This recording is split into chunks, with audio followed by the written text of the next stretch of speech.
वैसे साहब, सर्वे का नाम सुनते के साथ डर क्यों लगने लगता है? अच्छा, तो रुको जरा, सब्र करो।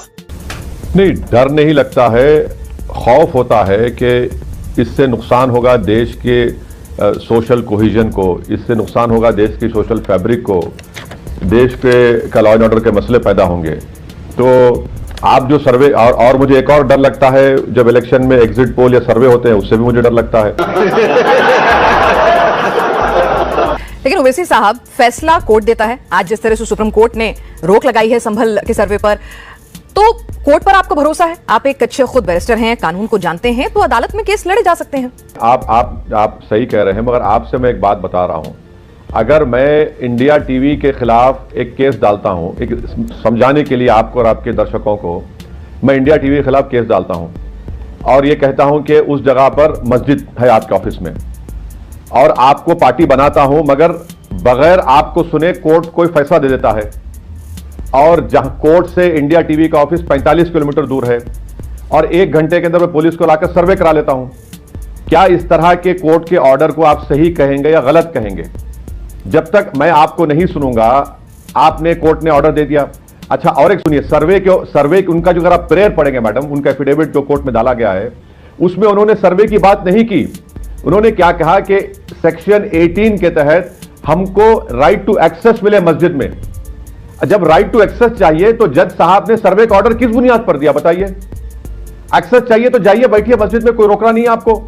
कानून का उल्लंघन नहीं है सर। मैंने एक पिटीशन डाली है, कि मुझे एक स्ट्रक्चर के बारे में जानकारी चाहिए कि उसका मौजूदा अस्तित्व क्या था। या तो मेरी पिटीशन खारिज होगी या फिर एक्सेप्ट होगी। बिल्कुल नहीं, आप नहीं समझ, मैं समझना चाहती हूं आपसे।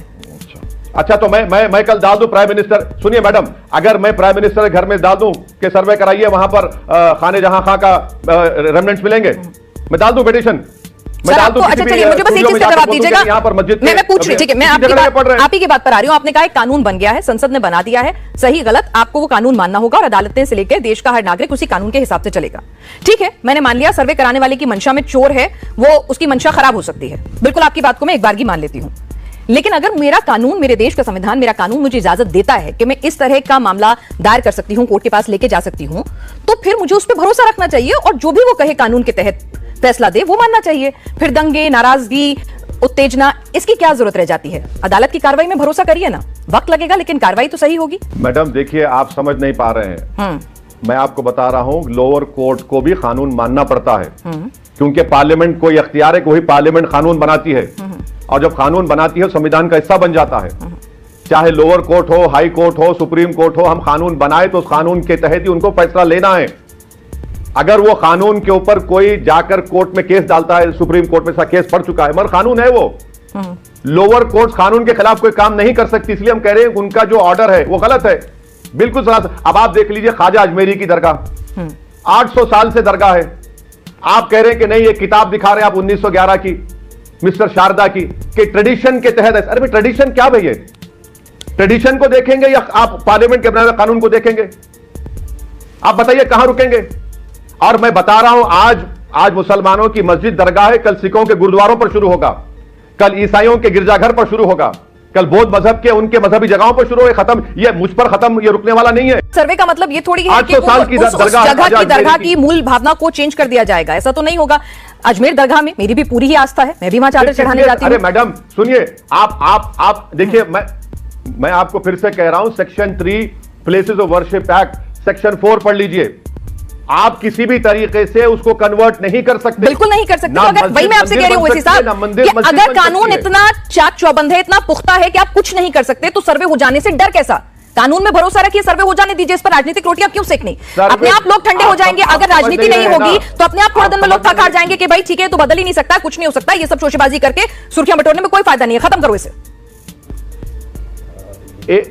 एक बात समझिए आप, मैं क्यों कह रहा हूं, दूध के जले छाछ कोई फूक फूक कर पीते हैं।